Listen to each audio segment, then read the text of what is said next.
தமிழீழம் தனது விடுதலைக்கான போராட்டத்தில் வெற்றி இலக்கை நோக்கி விரையும் காலகட்டம் இது. தற்கொடையும் தளராத உரமும் வீரும் விரைவும் கொண்ட போர்க்கள அருஞ்செயல்கள் உலகின் விழிகளை விரிக்க வைக்கும் இந்த வேளையில் பேச்சுவார்த்தை, உடன்படிக்கை என்ற முனைப்புகளும் எதிர்பார்ப்புகளும் எழத்தான் செய்கின்றன.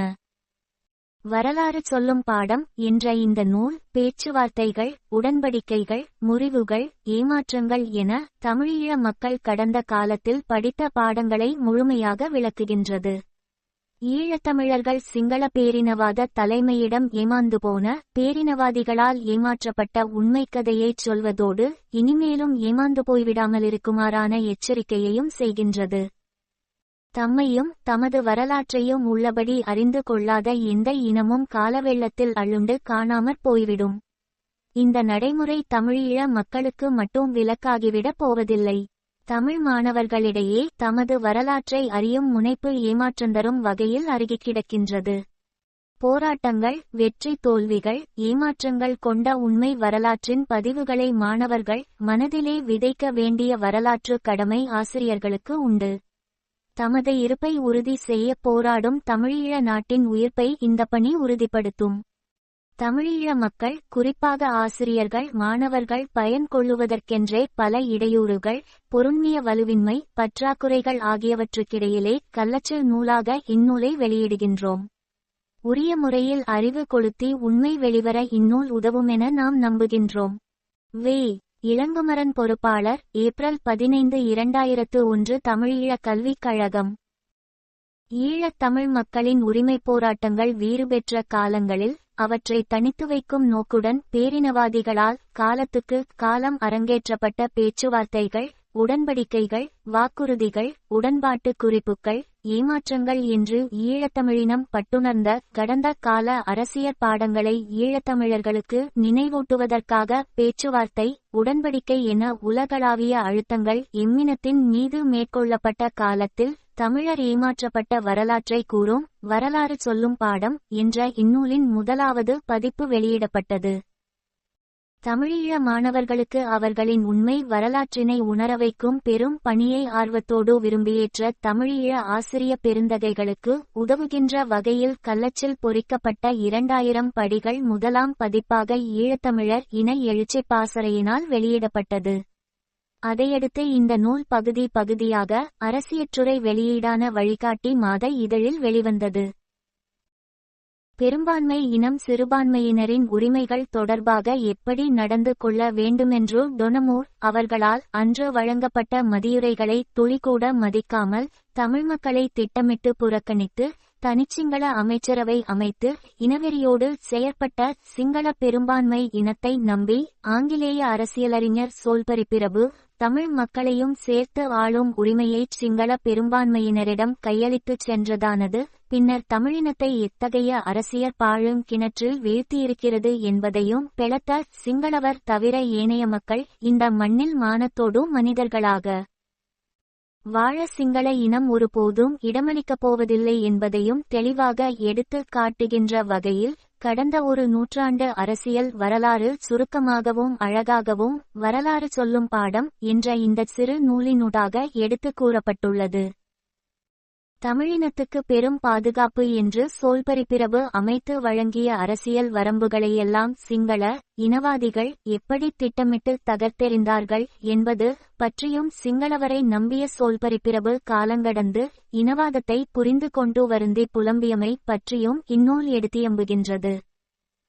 சோல்பரிக்கு பின்னர் இலங்கை தீவின் இனச் சிக்கல்களை தீர்த்து வைப்பதற்கு உதவுவதாக வந்தவர்களும் கடந்த கால வரலாற்றை சற்றும் எண்ணி பார்க்காது தமது நலன்களை பேணும் மையக்குறிக்கோளுடன் கூடிய பழையபாணி தீர்வையே தமிழினத்தின் மீது திணிக்க முயன்றனர்.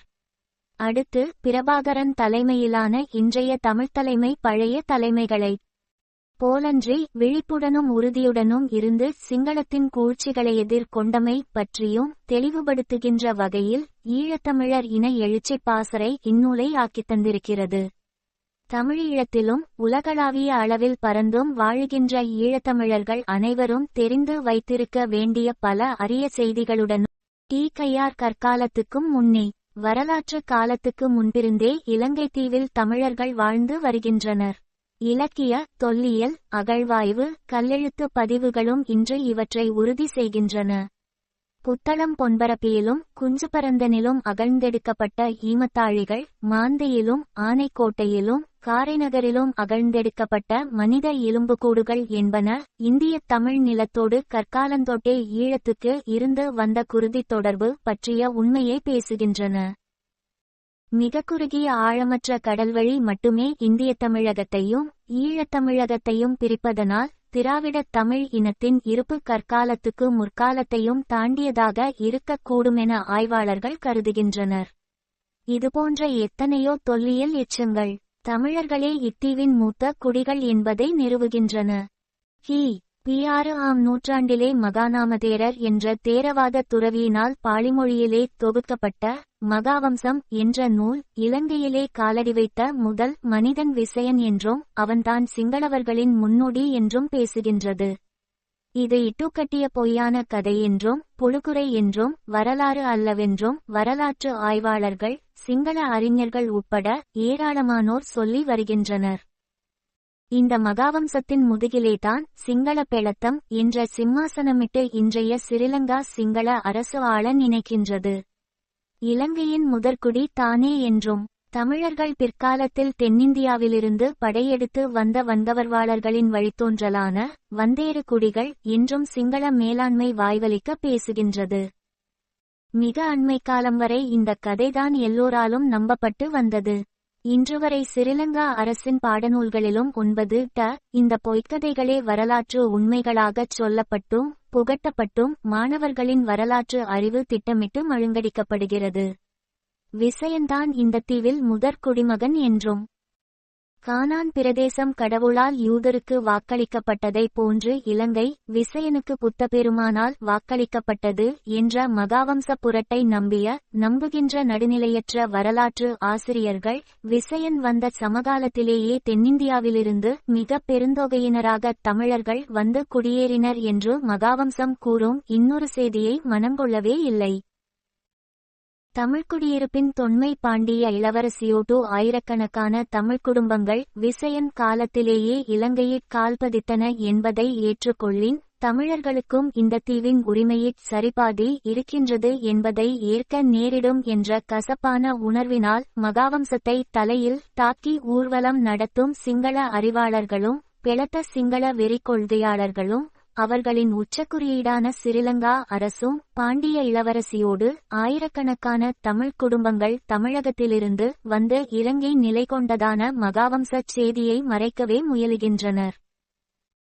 ஆய்வுகள் செல்லும் செய்தியோ குஞ்சுபரந்தன் ஈமத்தாழி 4 நாவாந்துறை மட்கலங்கள் காரைநகர் எலும்புக்கு இள.அம் நட்சத்திரக்குறி பொன்பரப்பி ஈமத்தாழி நட்சத்திரக்குறி ஆனைக்கோட்டை எலும்புக்கூடு முத்திரை நட்சத்திரக்குறி காரைநகர் எலும்புக்கூடு நட்சத்திரக்குறி கந்தரோடை தொல்லியல் எச்சங்கள் பூநகரி எலும்புக்கூடுகள் நட்சத்திரக்குறி பெரிய புளியங்குளம் பிரமிக்கல்வெட்டுக்கள் ஆனைக்கோட்டை முதி மேற்கண்ட அகழ்வாய்வு மேலாய்வு கண்டுபிடிப்புகள் இலங்கையிலே விசயன் காலத்துக்கும் முந்தியதும் விசயன் காலத்தோடு இணைந்ததுமான தமிழரின் இருப்பை உறுதி செய்கின்றன. இன்று விசயன் என்ற ஒருவன் இருந்தானா? அவன் மனிதனில்லாத இளம்பொன்பரப்பி ஈமத்தாள் கைக்கு வந்து கால் பதித்தானா என்பதே கேள்விக்குரியதாகிவிட்டது. இது மகாவம்சம் வெறும் கட்டுக்கதை என்றும் பெளத்தத்தின் மேன்மையைச் சொல்வதற்காக துறவிகளார் காரியங்கருதி வக கைய வைக க சை ச சை புனைந்துரைக்கப்பட்ட போலிக்கதையே என்றும் நிறுவும் ஆய்வுகள் சிங்கள வரலாற்று அறிஞர்களிடமிருந்து கூட வெளிவரத் தொடங்கிவிட்டன. மகாவம்சம் குறிப்பிடுகின்ற நாகர்களுக்கும் இன்றைய தமிழர்களுக்கும் உள்ள தொடர்பு தமிழர்களின் தொன்மையை விளக்குகின்றது. தமிழ் மக்கள் செறிவாக வாழும் வடக்கு கிழக்கு பகுதிகளிலுள்ள நாகர்கோவில்களும் நாக வழிபாடும் நாக என தொடக்கமும் முடிவும் கொண்ட ஆயிரக்கணக்கான பெயர்களும் தமிழர்களின் இறையியல் நம்பிக்கைகளில் நாகத்துக்குரிய பெரும் மேன்மையும் தமிழர் இலக்கியங்களில் பேசப்படும் நாகர்களும் நாகங்களும் நாகர்களுக்கும் தமிழர்களுக்குமிடையே உள்ள குருதித் தொடர்பையும் உறவையும் எடுத்து விளக்குகின்றன. எவ்வகையிற் பார்ப்பினும் இலங்கை தீவின் தொன்மையிலே தமிழ் மக்களுக்குரிய பதிவு மறுக்கப்பட முடியாததாகும். இத்தகையதொரு அழியாத பதிவை இலங்கை தீவில் வைத்துள்ள தமிழர்களை வந்தேறுகுடிகள் என்பதும் ஒரு தேசிய இனமே அல்ல என்பதும் வன்கவர்வாளர்களின் வழித்தோன்றல்கள் என்பதும் கள்ளத்தோணிகள் என்பதும். ஸ்ரீலங்கா பாராளுமன்ற பெரும்பான்மையினால் தமிழர்களை அழித்தொழித்து சிறிலங்கா முழுவதும் சிங்கள பெலத்தருடையதே என்ற பொருந்தா கொள்கையை இராணுவ வல்லாண்மை கொண்டு நிறுத்த முயல்வதுமே இன்று இலங்கையில் குருதி ஆறு ஓடுவதற்கு காரணங்களாக இருக்கின்றன. மகாவம்சம் கூட வட இந்தியாவிலிருந்து வந்த பெலத்த துறவிகளின் மொழியான பாலியிலேதான் எழுதப்பட்டது என்பதை நினைவிற்கொள்ள வேண்டும். ஏனெனில் அதைச் சிங்களத்தில் எழுதி முடிக்குமளவுக்கு கி.பி. 6ஆம் நூற்றாண்டில் சிங்களம் ஒரு வளமான மொழியாக இருக்கவில்லை. பிற்காலத்தில் வடமொழி பாலி தமிழ் மூன்றுங்கலந்தே சிங்களம் உருவானது. ஆனால் தமிழ்மொழி சிங்கள உருவாக்கத்துக்கு பெருமளவிலான சொற்களை கடன் கொடுத்துள்ளதென்பதோடு மகாவம்சம் பாலியில் உருவாகுவதற்கு பல நூற்றாண்டுகளுக்கு முன் கி.பி. 2ஆம் நூற்றாண்டுகளின் அளவிலேயே பெலத்த காப்பியமான மணிமேகலை குண்டலகேசி போன்ற நூல்களை அது தன்னகத்தே கொண்டிருந்தது என்பதும் நினைவு கொள்ளத்தக்கது. சிங்களவர்களைப் போலவே பெலத்த நெறி மீது நம்பிக்கை கொண்டவர்களாக தமிழ் மக்களும் இருந்திருக்கின்றார்கள் என்பதை இக்காப்பியங்களிலிருந்து புரிந்து கொள்ள முடியும். எனினும் ஈழத்தமிழர்களுடன் பண்பாட்டு நெருக்கங்கொண்ட தமிழகத்தில் பெலத்தம் கி.பி. 8ஆம் நூற்றாண்டின் பின் வீழ்ச்சியடைந்தபோது தமிழ் ஈழத்திலும் இத்தகைய வீழ்ச்சி நிகழ்ந்ததென்பது உண்மை. விசயன் காலத்திலிருந்தே இலங்கை தீவை தமிழர்களும் சிங்களவர்களும் மாறி மாறி ஆண்டார்கள் என்பது வரலாற்று குறிப்பு. வட இந்தியாவிலிருந்து மகேந்திரபிக்கு மகிந்தன் வந்து அப்போதிருந்த மன்னனான தேவநம்பிய தீசனை மதம் மாற்றினான் என்பதும் அன்றிலிருந்துதான் பெலத்தம் இலங்கையைப் பூத்து பொலியத் தொடங்கியது என்பதும் மகாவம்சம் கூறும் செய்திதான். எனவே விசயன் என்ற இடைச்செருகல் தொட்டு தேவநம்பியதீசன் வரையுள்ள மன்னர்களின் இறைநெறி கூட தமிழ் மக்கள் பேணும் இறைநெறியான இந்து நெறியாகத்தான் இருந்திருக்கின்றது. இந்த பின்னணிகளெல்லாம் மறுக்கப்பட்டு சிங்கள பெலத்த காட்டாறு தமிழர்களின் குடியிருப்புகள் மீது பாயத் தொடங்கியதாற்றான் அமைதி விரும்பிகளான தமிழ் மக்களின் கைகளிலே ஆயுதம் ஏறத் தொடங்கியது. 2000 ஆண்டுகளுக்கு மேலாக வடக்கு கிழக்கில் தமிழர்களும் தென்மேற்கில் சிங்களவர்களும் வாழ்ந்து வருகின்றனர். மையப்பகுதியை வலிமை கூடியவர்கள் மாறி மாறி கைப்பற்றி ஆண்டோ வந்திருக்கின்றனர். போர்த்துகேயர் கால இலங்கை அரசுகள் கி.பி. 1505 போர்த்துகேயர் முதலில் இலங்கையை காலடி எடுத்து வைத்தனர். அப்போது இலங்கையில் 3 அரசுகள் இயங்கின. யாழ்ப்பாண அரசு, கோட்டை அரசு, கண்டி அரசு. இந்த 3 அரசு 2 களிலும் பழைமையானதும் வலுவானதுமாக திகழ்ந்தது தமிழரின் அரசான யாழ்ப்பாண அரசுதான். தரை கடல் வலுவோடு வெளிநாட்டு ஏற்றுமதி 7 இறக்குமதிகள் செய்த யாழ்ப்பாண அரசு உயர்ந்திருந்தமையை போர்த்துகேயர் மற்றும் ஊரோடிகளின் குறிப்புகளிலே நாம் பார்க்கலாம். சிங்கள வரலாற்று நூல்களும் இலக்கியங்களும் இதே செய்திகளை எமக்கு தருகின்றன.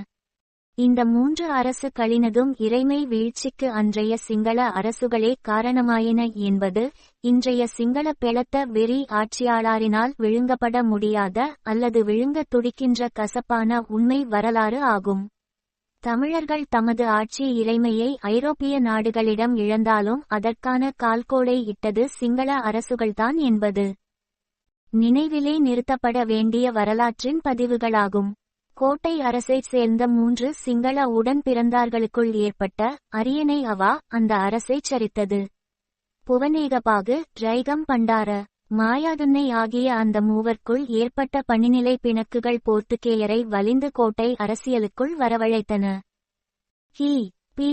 1597 பிறகு கோட்டையரசின் முடி போர்த்துகேயருக்குத்தான் என்று அடிமை முறி எழுதி கொடுத்துவிட்டு இறந்தவன் புவனேகபாகுவின் மகள் வழிப்பேரனான தொன்ஸ்வான் தர்மபால. இதனால் கோட்டையரசு போர்த்துகேயரின் கைகளிலே விழுந்தது. கோட்டையரசை கைப்பற்றும் போர்த்துகேயர் முயற்சிக்கு எதிராக கோட்டை சிங்களவர்களுக்கு சார்பாக போர் கொடி தூக்கியது முதலாம் சங்கிலிய மன்னனது யாழ்ப்பாண தமிழரசு. வேற்று இனமாக இருந்த போதிலும் ஒரு தீவுக்குள்ளே வாழ்ந்த ஒருமைப்பாட்டு உணர்வினால் உதவி வந்த யாழ்ப்பாண தமிழரசின் முதுகிலே குத்தியது அன்றைய சிங்கள ஆட்சி வெறியர்கள்தான். தம்மைத்தாமே அடிமைப்படுத்திக் கொண்டது மட்டுமன்றி சிங்கள கூலிப்படைகளாக போர்த்துகேய படைகளுக்கு துணை வந்து தமிழர்களின் பேரரசான யாழ்ப்பாண தமிழரசை போர்த்துகேயர் வீழ்த்த அவர்கள் பேருதவி புரிந்தனர். தமிழர் தாயகமான வடக்கு கிழக்கிலே விரிந்து பரந்திருந்த யாழ்ப்பாண தமிழரசு அண்டை அரசுகளான கண்டி அரசினாலோ கோட்டை அரசினாலோ போரிலே வீழ்த்தப்படவில்லை. போர்த்துகேயரிடம்தான் யாழ்ப்பாண தமிழரசு தனது இறைமையை 1619 இல் இழந்தது. போர்த்துகேயரிடமும் தொடர்ந்து வந்த ஒல்லாந்தரிடமும் கண்டி அரசு தனது இறைமையை இழக்கவில்லை. அதன் புவியியற் சூழல் அதனை காப்பாற்றி இருந்தாலும் கண்டி ஆட்சி பகுதி 1815 இல் இலங்கையின் கரையோர பகுதிகளை ஆண்ட ஆங்கிலேயர் கையகம் சென்றது. அந்த வீழ்ச்சிக்கும் சிங்கள மேல் மட்டத்தின் காட்டிக் கொடுப்புகளே காரணமாயின என்பதை இலங்கையின் பிற்கால வரலாறு தெளிவாகச் சொல்கிறது. கண்டி அரசு ஒரு பெலத்த சிங்கள அரசாக இருந்தபோதும் அதனை கி.பி. 1739 முதல் 1815 வரை 76 ஆண்டுகளாக ஆண்டவர்கள் தமிழ் மன்னர்கள்தான். அவர்களது வீரான ஆட்சியில் கண்டி அரசை கைப்பற்ற பலதடவை ஒல்லாந்தராலும் ஆங்கிலேயராலும் முயற்சிகள் மேற்கொள்ளப்பட்டாலும் அவர்கள் கேவலமான தோல்விகளையே எதிர்கொண்டனர். எனினும் அந்த தமிழ் அரசர்களது அரண்மனைக்குள்ளேயே பெலத்த சிங்கள வெறி நுழையத் தொடங்கியதானது இலங்கை வரலாற்றில் துயர் மிகுந்த வரிகளாகும். தனது இனத்திலிருந்தே தனக்குரிய மனைவியரை மன்னன் தேடியதும் சிங்கள பெலத்த அரசின் மன்னனாக ஒரு தமிழன் எப்படி இருக்க முடியும் என்ற சிங்கள பெருங்குடி சிந்தனையும் கண்டி அரசின் மீள முடியாத சறுக்கலுக்கு காரணங்களாயின. முதல் அமைச்சர் பிலிமத்தலாவ முதலிலே சூழ்ச்சி செய்தான். எனினும் தமிழ் மன்னன் கண்ணுச்சாமி என்ற சிறிவிக்கிரமராசசிங்கன் சீறி வந்த ஆங்கில படையைச் சிதறடித்தான். பிறகு எகலபொல சூழ்ச்சி செய்தான். சிங்கள இனவெறியின் தூண்டுதலோடு சிங்கள அமைச்சர்கள் போர்வீரர்களின் கயமை நிறைந்த காட்டிக் கொடுப்போடு தமிழ் மன்னன் வீழ்த்தப்பட்டான். கண்டியரசும் ஆங்கிலேயராற் கையகப்படுத்தப்பட்டது. சிங்கள பெல காக்கப்படும் என்ற வாக்குறுதியை ஆங்கிலேயரிடமிருந்து பெற்றுக் கொள்வதில் மட்டும் காட்டிக் கொடுத்த சிங்களவர் வெற்றி கொண்ட போதும் காலப்போக்கில் ஆங்கிலேயர் வர்களை பதவி பொறுப்புகளிலிருந்து இறக்கியபோதுதான் விழிக்கத் தொடங்கினர். கடைசியாக கண்டியரசை ஆண்ட தஞ்சை புதுக்கோட்டை பூலாம்பட்டியைச் சேர்ந்த தமிழ் மன்னன் கண்ணுச்சாமி என்ற சிறிவிக்கிரமராசசிங்கன் ஆங்கிலேயரால் தமிழ் நாட்டின் வேலூருக்கு கொண்டு சென்று சிறை வைக்கப்பட்டு 1832 இல் அங்கு இயற்கை சாவடைந்தான். பெரும் மதிப்புடன் அங்கு அவனுக்காக நாட்டப்பட்ட நினைவுக்கல்லும் முத்து மண்டபமும் இலங்கை ஆட்சியில் தமிழரின் பெரும் பங்களிப்பை இன்றும் பேசி நிற்கின்றன. 1815 இல் கண்டி அரசு வீழ்ந்த பின்னரும் கூட 1833 வரை இலங்கை தீவிலிருந்த 3 ஆட்சி பகுதிகளிலும் தனித்தனியாகவே ஆட்சி நடத்தப்பட்டு வந்தன. இதற்கு காரணம் இல்லாமல் இல்லை. மொழி, இன, பண்பாட்டு வாழ்வியல் முறைகளினால் முற்றிலும் மாறுபட்ட தன்மையை கொண்ட ஒன்று. தமிழர்களையும் சிங்களவர்களையும் ஒரு சேர ஆள்வதில் உள்ள இடர்பாடு 2. 1815 இலே கண்டியரசு தமிழ் மன்னனிடமிருந்து கைப்பற்றப்பட்ட போது கண்டிப்பகுதி தனியாகவே ஆளுகைக்குட்படுத்தப்படும் என்று ஆங்கிலேயரால் கண்டி மக்களுக்கு கொடுக்கப்பட்ட வாக்குறுதி, அதனோடு கரையோரச் சிங்களவருக்கும் கண்டிச் சிங்களவருக்கும் இடையே நிலவிவந்த வாழ்வியல் முரண்பாடுகள் ஆங்கிலேயரின் ஆளுகைக்கு பெரும் நெருக்கடிகளை ஏற்படுத்தின. எனினும் 1833 இல் கோல்புரோ கமரன் அரசியல் சீர்திருத்தத்தின்படி முழு இலங்கையும் ஒரு ஆளுகையின் கீழ் கொண்டுவரப்பட்டு 3 ஆட்சி பகுதிகளும் ஒன்றிணைக்கப்பட்டு 5 நிர்வாக மாகாணங்கள் ஏற்படுத்தப்பட்டன. அப்போது தமது பகுதிகளான நுவரகலாவிய, அனுராதபுரம், தம்மங்கடுவ, பொலனறுவை பகுதிகளை வடக்கு கிழக்கு மாகாணங்களோடு இணைத்ததை கண்டிச் சிங்கள மக்கள் கடுமையாக எதிர்த்தனர். இருப்பினும் தமிழர்களுக்கும் சிங்களவர்களுக்கும் உள்ள முரண்பாடுகள், வாழ்வியல் இடர்கள், வேறுபாடுகள் கிளைகோர்ன் குறிப்புகளில் மிக தெளிவாகவே வகுத்து காட்டப்பட்டன. ஒற்றை மேற்கோள்குறி கேள்விக்குறி.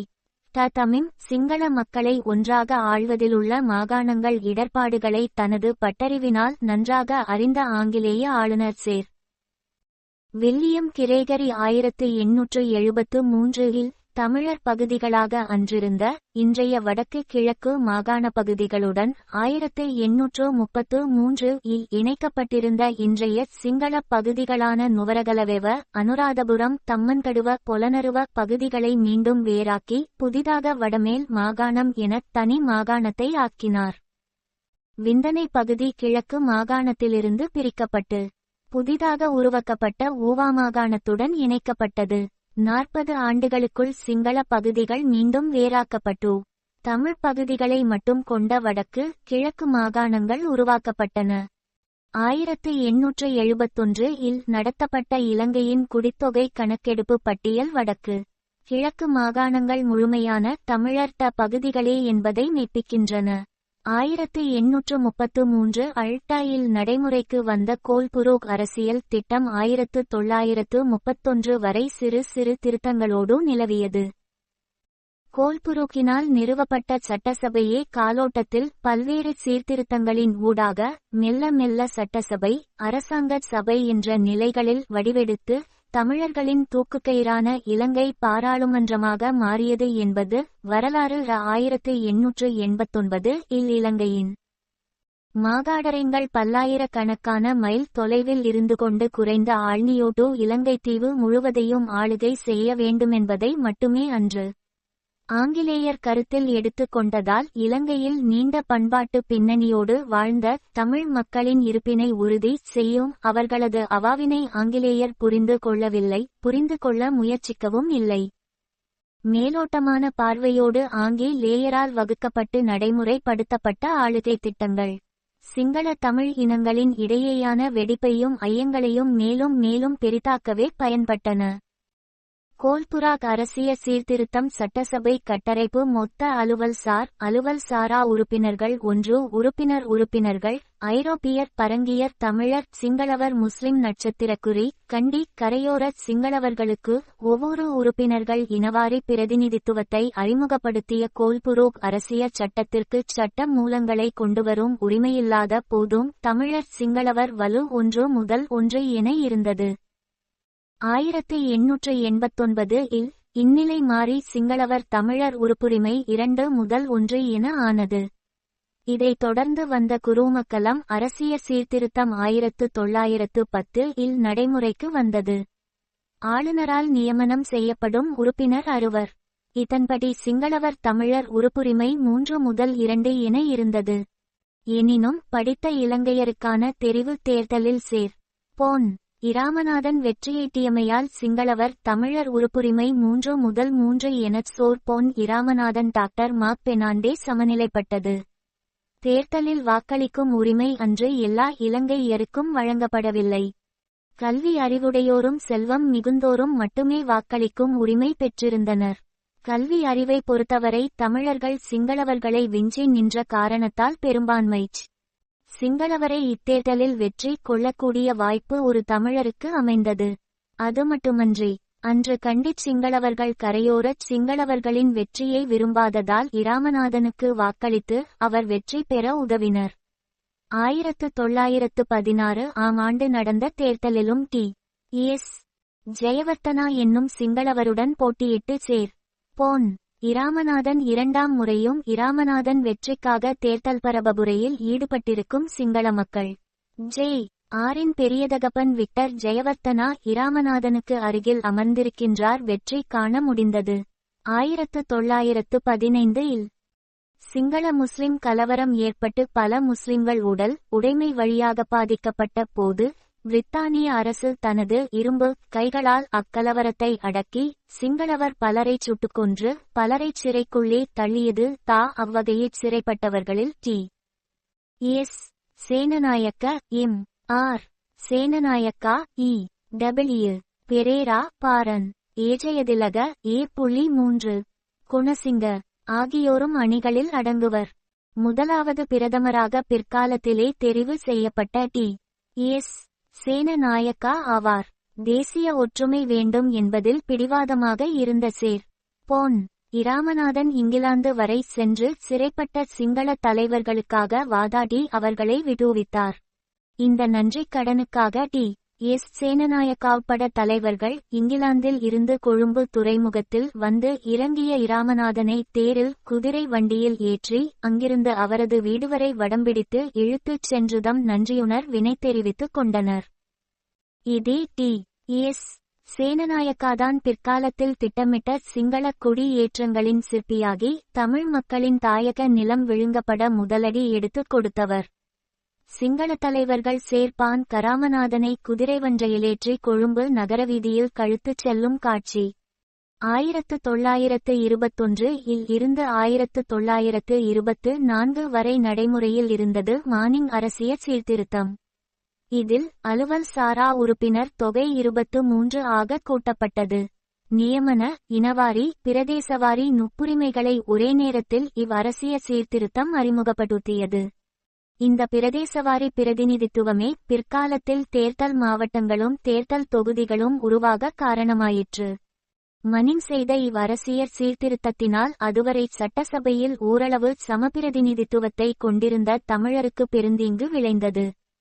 சிங்களவருக்கு 13 பிரதிநிதித்துவத்தை அள்ளி வழங்கிய அச்சீர்திருத்தம் தமிழருக்கு 3 மட்டுமே விட்டுவைத்தது. 1920 ஆம் ஆண்டுக்கு முன்னர் இருந்த இனக்கூறுபாடு, இனவிகிதாசாரம் பேணப்பட வேண்டும் எனவும், குறைந்தது சிங்களவர் தொகையின் 2/3 பங்காவது தமிழர் பிரதிநிதித்துவம் அமைய வேண்டுமெனவும் தமிழர்கள் வற்புறுத்தினர். மேல்மாகாணத்தில் பரவலாக வாழும் தமிழ் மக்களை பிரதிநிதித்துவம் செய்ய அம்மாகாணத்தில் ஒரு தமிழ் பிரதிநிதித்துவம் வழங்க வேண்டுமெனவும் தமிழர்கள் கோரிக்கை விடுத்தனர்.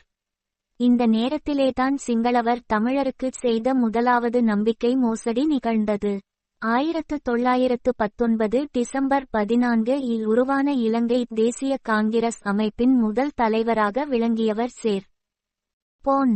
அருணாசலம் அவர்கள். மானிங் அரசியல் சீர்திருத்தத்தின் மூலம் தமிழர்களின் பிரதிநிதித்துவம் குறைக்கப்படுவதை இலங்கை தேசிய காங்கிரசிலிருந்த சிங்கள தலைவர்கள் கண்டு கொள்ளவில்லை. சேர் பொன் அருணாசலம் சேர் ஜேம்ஸ் பீரிஸ் தமிழர்களை ஏமாற்றிய முதல் உடன்படிக்கை 1918 இலங்கை தேசிய காங்கிரஸ் தொடங்கப்படுவதற்கு முன்னரேயே 1918 இல் தமிழ் சிங்கள தலைவர்கள் ஓர் உடன்படிக்கையை செய்திருந்தனர். சட்டசபையில் தமிழர் பிரதிநிதித்துவத்தின் விகிதாசாரம் குறையாமற் காக்கப்படும் என்றும், மேல்மாகாணத்தில் ஒரு தமிழ் பிரதிநிதித்துவம் வழங்கப்படவும் தாம் தொழிற்படுவோம் என்றும் இலங்கை தேசிய சங்கத்தின் சார்பில் ஜேம்ஸ் பீரிஸும் இலங்கை சீர்திருத்த கழகத்தின் சார்பில் ஜே. சமரவிக்கிரமாவும் தமிழர் தரப்பை யாழ்ப்பாண சங்கத்தை பிரதிநிதித்துவப்படுத்தியிருந்த சேர். பொன். அருணாசலத்திற்கு எழுத்து மூல உறுதியை வழங்கியிருந்தனர். ஆனால் 1921 இல் தமிழ் பிரதிநிதித்துவம் தலைகீழ் வீழ்ச்சியை கண்டபோது அதனை கண்டும் காணாதவராகி தமது வாக்குறுதியை சிங்களத் தலைவர்கள் காற்றிலே பறக்கவிட்டனர். தேர்தலிலும் மேல்மாகாணத்தில் சிங்கள வேட்பாளரையே நிறுத்தினர். இதனாற்றான் சேர். பொன். அருணாசலம் 1922 இல் இலங்கை தேசிய காங்கிரசிலிருந்து விலகி தமிழர் மகாசபையை அமைத்துக் கொண்டார். தமிழர் நலன்களை பாதுகாக்க தமக்கென ஒரு சபையை நிறுவ வேண்டிய தேவையை உணர்ந்ததன் விளைவே இது.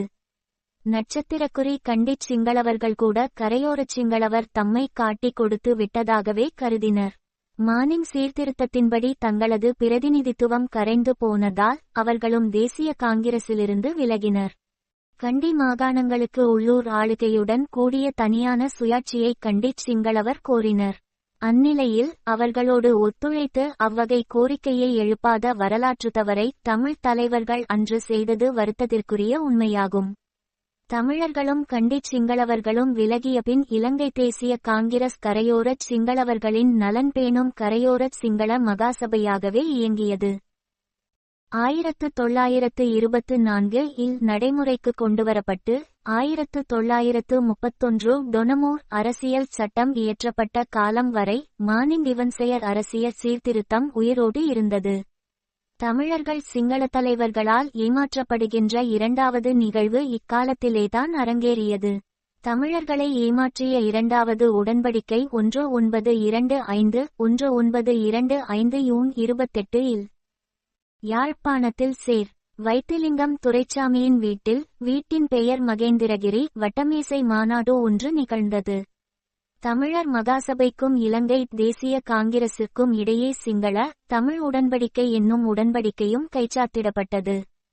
இவ்வுடன்படிக்கையே மகேந்திரகிரி உடன்படிக்கை எனப்படுகிறது.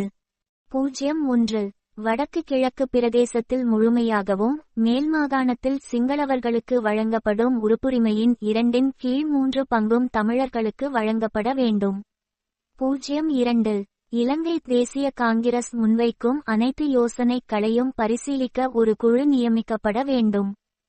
ஆனால் இந்த உடன்படிக்கை நடைமுறைப்படுத்தப்படவே இல்லை. இலங்கை தேசிய காங்கிரஸ் உடன்படிக்கையை செயற்படுத்த முன்வராது காலம் கடத்தியதைக் கண்டித்து இலங்கை தேசிய காங்கிரஸ் குழுவிற்கு தலைமை தாங்கி யாழ்ப்பாணம் வந்து உடன்படிக்கை செய்து கொண்ட சி.இ. கொரியாவின் தம்பி விக்டர் கொரியா காலியில் நடைபெற்ற இலங்கை தேசிய காங்கிரஸ் மாநாட்டில் கடுமையாகச் சாடி பேசினார். விக்டர் பிகரரியா அடிக்கோடு தேசிய காங்கிரஸ் தலைவர்களை நம்ப முடியாது. சிங்கள தலைவர்களின் சொல் செல்லாக்காசு போன்றது என்று தமிழர்கள் கருதுகிறார்கள். அதன் கருத்தை வலியுறுத்துவது போல நடக்கப் போகிறீர்களா என்று இலங்கை தேசிய காங்கிரஸ் மாநாட்டில் கேள்வி எழுப்பினார். மானிங் சீர்திருத்தத்தில் இலங்கை தமிழர்களின் கோரிக்கை நிறைவேற்றப்படவே இல்லை. சிங்கள பிரதிநிதித்துவத்தின் 2/3 பங்காவது தமிழர்களுக்கு வழங்கப்பட வேண்டும் என்ற கோரிக்கை சிங்கள தலைமையின் பேரினவாத போக்கினால் கருகி போயிற்று. இலங்கை தேசிய காங்கிரஸ் கரையோரச் சிங்களவர் காங்கிரஸ் என்பதை மெய்ப்பித்து தொண்டனூர் அரசியல் திட்டமும் சிங்கள குடியேற்ற தோற்றாவாயும் அதையடுத்து 1931 வந்த டொனமூர் அரசியல் திட்டம் 1947 வரை நிலைத்தது. பெரும்பான்மை சிங்கள மக்களின் பிரதிநிதித்துவத்தை பெருமளவில் வீங்கச் செய்து இனமுரண்பாடுகளை உண்பது அர்மைப்படுத்தியதில் இந்த அரசியல் சட்டத்திற்கு பெரும் பங்குண்டு. தமிழர்கள் தனிவழி அரசியலை நாடிச்செல்ல இதுவும் ஒரு காரணமாயிற்று.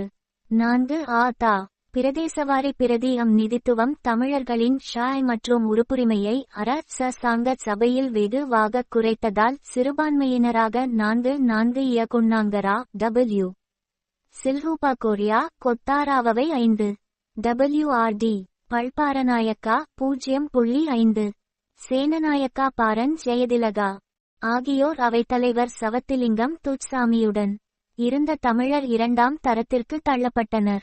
இச்சட்டத்தின் கீழ் 1936 ஆண்டில் இரண்டாவதாக அமைந்த அமைச்சரவை தமிழரின் உறுப்புரிமையின் வலுவற்ற நிலையை வாய்ப்பாக கருதி தமிழ் பகுதிகளில் சிங்கள தடியேற்றங்களை அமைக்கும் திட்டங்களை தீட்டியது. அந்த அமைச்சரவையில் காணி வேளாண் அமைச்சராக இருந்த டி.எஸ். சேனநாயக்கா தமிழரின் பாரம்பரிய நிலமான கந்தளாய் பாவற்குளம் பகுதிகளில் வேளாண் துறை வளர்ச்சி என்னும் போர்வையில் சிங்கள குடியேற்றங்களுக்கு கால்கோள் இட்டார். இதனால் 1921 ஆண்டு குடிசன மதிப்பீட்டில் கிழக்கு மாகாணத்தில் 0.5% இருந்த சிங்களவர் குடித்தொகை அடுத்து எடுக்கப்பட்ட மதிப்பீட்டில் 4.0% டொனமூர் அரசியல் திட்டத்தின் கீழ் 1936 அமைந்த தனிச்சிங்கள அமைச்சரவை தனது பேரினவாத போக்கை காட்டத் தவறவில்லை. அரசாங்க சபையில் இனவாதமும் தமிழ்காங்கிரசின் தோற்றமும் 1943 ஆங்கில மொழிக்கு மாற்றாக சிங்களம் மட்டும் ஆட்சி மொழியாக வேண்டுமென்று 3 ஜெயவர்த்தனா அரசாங்க சபையிலே தீர்மானம் கொண்டுவந்தார். ஆனால் விவாதத்தின் போது ஆங்கிலத்திற்கு மாற்றாக தமிழ் சிங்களம் இரண்டுமே ஆட்சி மொழியாகவும் கல்வி மொழியாகவும் இணக்க வேண்டுமென்ற திருத்தம் மட்டக்களப்பு உறுப்பினர் வி. நல்லையாவால் முன்மொழியப்பட்டு எஸ்.டபிள்யூ.ஆர்.டி. பண்டார நரியக்காவினால் வழிமொழியப்பட்டு நிறைவேற்றப்பட்டது. ஆனால் இலங்கையின் சுதந்திரத்தின் பின் சிங்களம் சட்டத்தை 1956 ஆண்டில் பண்டார நாயக்காவே கொண்டு வந்து நிறைவேற்றினார்.